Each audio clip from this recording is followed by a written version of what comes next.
La structure en aluminium va constituer chaque plateau de votre système pool deck sur lesquels le plancher viendra se placer. Réunissez les poutres. Il en existe deux sortes, les poutres latérales et les poutres centrales. La mise en place des poutres se fait par insertion. Les poutres latérales se placent aux extrémités. Les poutres centrales se placent quant à elles sur les platines restantes. Rassemblez ensuite les butées, les roulettes de soutien et les fixations. Positionnez les butées ainsi que les roulettes de soutien aux extrémités de chaque poutre et vissez-les à la main à l'aide des fixations. Renouvelez l'opération pour chaque poutre. Vous pouvez maintenant positionner les traverses. Il en existe deux sortes. Les traverses latérales, dites en U, qui se placent aux extrémités de chaque poutre. Et les traverses intermédiaires, dites en I, qui viennent s'intercaler entre chaque poutre. Dans un premier temps, placez les traverses latérales entre chaque poutre.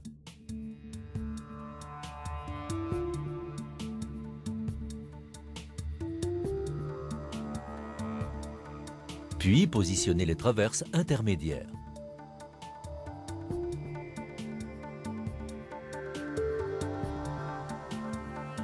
Une fois toutes les traverses à leur place, vous pouvez débuter le vissage.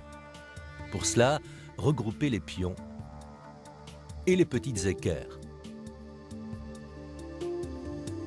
Placez une équerre à l'anthrax prévu et utilisez un pion 1/4 de tour pour bloquer la traverse.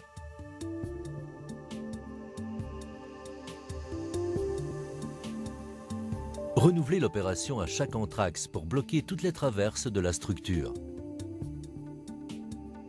Puis procédez de la même façon pour la seconde structure.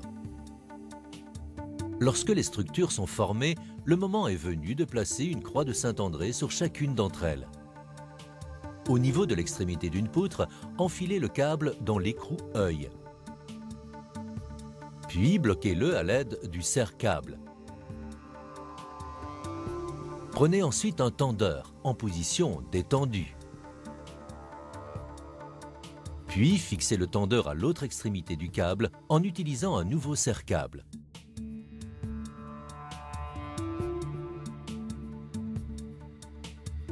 Fixez le crochet du tendeur à l'écrou œil de la butée sur la poutre diagonalement opposée.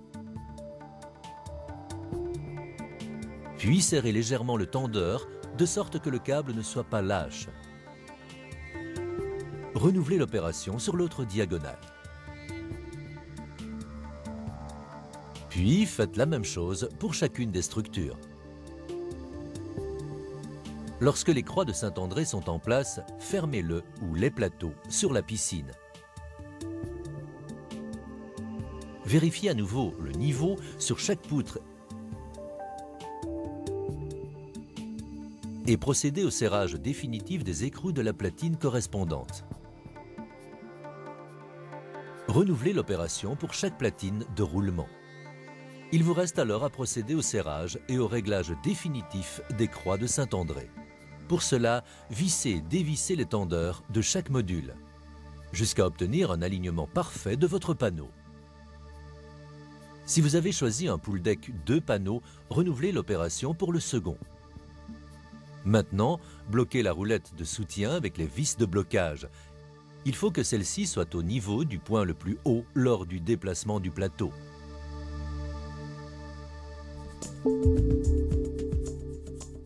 Si vous avez choisi l'option motorisation du pool deck, veillez à monter un voile d'agglo en bloc à bancher supplémentaire à l'endroit du moteur. Fixez ensuite les tiges filetées au sol de la même façon que pour les platines. Installez la crémaillère sur la poutre située la plus au centre. Procédez à l'installation du bloc moteur. Le pignon denté placé sur le moteur doit être situé contre la crémaillère. Le moteur est alimenté par la batterie. Pour permettre son chargement, celle-ci est reliée au système électrique de la maison par un câble à enterrer. Attention, cette liaison doit se faire impérativement par un technicien électricien qualifié. Aux abords de la piscine, le câble fournit de l'électricité à 12 volts. La tension est transformée grâce à un adaptateur au niveau du tableau électrique. Enfin, placez la corde perpendiculairement à la poutre et ce, jusqu'à un bord. Celle-ci est un système de débrayage qui permet de passer en mode manuel en cas de panne. En tirant dessus, depuis le côté du pool deck, le moteur se désengage de la crémaillère et le pool deck peut se manœuvrer à la main. Le plancher a une double fonction. D'une part, il protège votre piscine des intempéries et des agressions extérieures. D'autre part, il vous offre une zone de terrasse spacieuse et confortable lorsque votre piscine est couverte. Commencez par rassembler les lames de rive et les joints brosses. Puis assemblez-les à la hauteur souhaitée.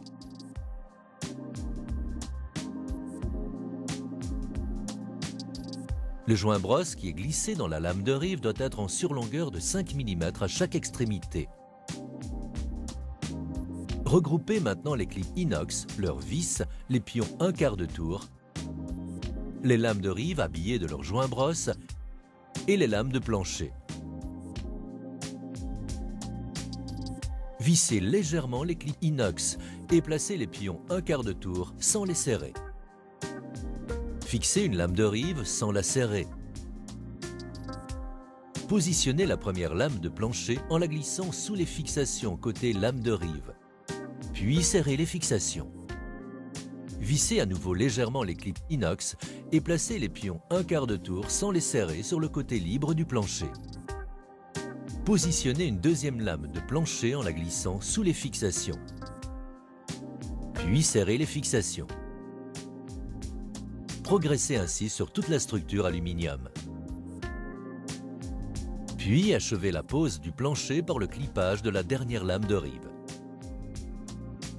Renouvelez l'opération pour le second plateau. Vous pouvez maintenant placer les embouts d'angle sur les lames de rive. Par simple clippage. Il vous reste à placer les joints anti-pince-doigt.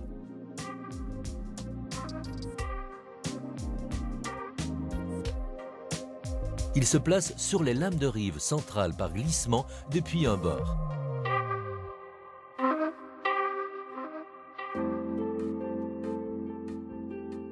Les finitions vont vous permettre de profiter pleinement de votre système pool deck en toute sécurité.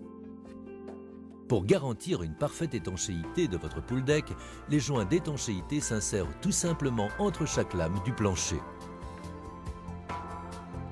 Vous pouvez maintenant à la fois profiter pleinement de votre piscine tout en bénéficiant d'un magnifique espace de détente et de loisirs lorsque vous ne l'utilisez pas.